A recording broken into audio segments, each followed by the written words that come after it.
बिहार के वैशाली जिले में 20 साल की गुलनाज को जिंदा जलाने के मामले में पहली गिरफ्तारी हुई है। एफआईआर में नामजद मुख्य आरोपी चंदन को पुलिस ने गिरफ्तार कर लिया है। बाकी के बचे हुए 2 आरोपियों की तलाश में पुलिस छापेमारी कर रही है। इस देश में बलात्कार पीड़ितों के लिए संवेदनाओं का ज्वार है, लेकिन उसकी 2 शर्तें हैं। एक, लड़की अपर कास्ट होना चाहिए।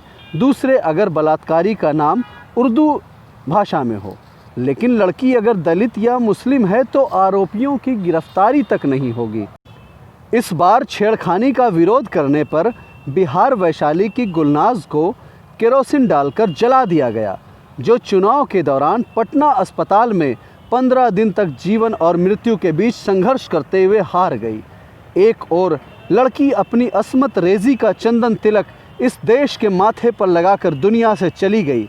रेपिस्ट बदस्तूर एफआईआर के बाद भी आज़ाद है। आगे भी इंसाफ का सोचना भी मत, वरना हाथरस की तरह ये सिस्टम बलात्कारियों को मासूम और नाबालिग बता देगा। पीड़िता को बद किरदार, माँ को बिका हुआ, भाभी को चालू बताकर और ज़्यादा उत्पीड़न करेगा। बलात्कारियों के समर्थन में तिरंगा यात्रा निकलेंगी।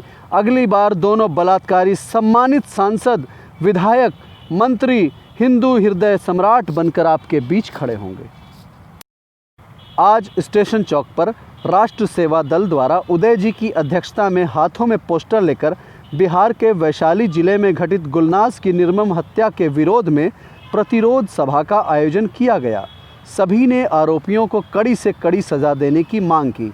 एक मत में सबकी राय है कि देश में ऐसे केस के लिए सरकार और अदालतें फास्ट ट्रैक कोर्ट चलाकर दोषियों को कड़ी से कड़ी सज़ा दे, ताकि समाज से बुराई का अंत हो सके।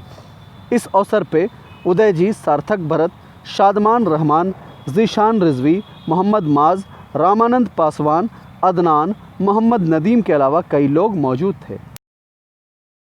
इस मामले को हमने प्रतिरोध सभा कर रहे राष्ट्र सेवा दल के अध्यक्ष उदय जी से जानने की कोशिश की।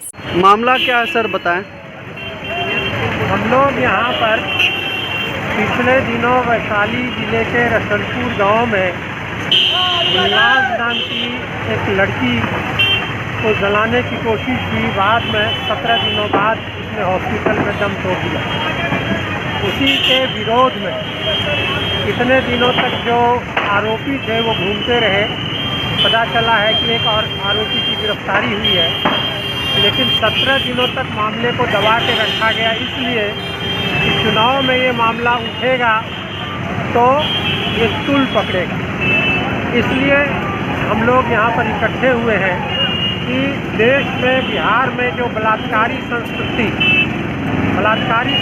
का मतलब है कि ज़बरदस्ती किसी के साथ कोई बात बुलवाना, ज़बरदस्ती शादी की बात करना, ये सारी जो ज़बरदस्ती की संस्कृति है, बलात्कार की संस्कृति है, ये जब से भाजपा सत्ता में आई है और भाजपा के साथ जो लोग हैं, तो इस तरह से जिसको कहते हैं एक मन बढ़ूपन, एक लंपटई, ये जो एक लंपटवाद की शुरुआत हुई है अपने देश में, वो ज़बरदस्त तरीके से हुई है, जिसको कि हम देखते हैं कि ज़बरदस्ती गांव में, समाज में ये एक लंपटगिरी की राजनीति शुरू हुई है।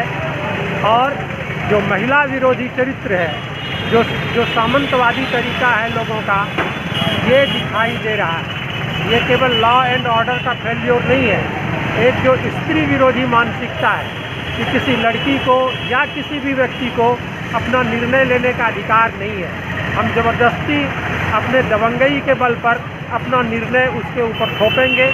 अगर कोई इनकार करता है तो हम ज़बरदस्ती करेंगे। तो ये जो बलात्कारी संस्कृति देश में बढ़ रही है, इसके खिलाफ हम लोग खड़े हुए हैं और गुलनाज को इंसाफ मिले, दोषियों को जल्द से जल्द सज़ा मिले, फास्ट ट्रैक कोर्ट की स्थापना हो, और केवल फास्ट ट्रैक कोर्ट की स्थापना नहीं बल्कि दोषी को सज़ा मिले, इस तरह से इन्वेस्टिगेशन हो, इस तरह से जो है पुलिस जांच करे, इसकी गारंटी की जानी चाहिए। इसलिए हम लोग यहाँ पर खड़े हुए हैं। आपका नाम सर? मेरा नाम उदय, अध्यक्ष राष्ट्र सेवा दल बिहार। जगदीशपुर पेट्रोल पंप के समीप आज यात्रियों से भरा 4 पहिया वाहन गड्ढे में गिर गया। लोगों ने सूझबूझ दिखाते हुए 11 लोगों को बाहर निकाला। सभी को मामूली चोट आई। सूचना हमारे जगदीशपुर संवाददाता किशोर सिंह ने दी।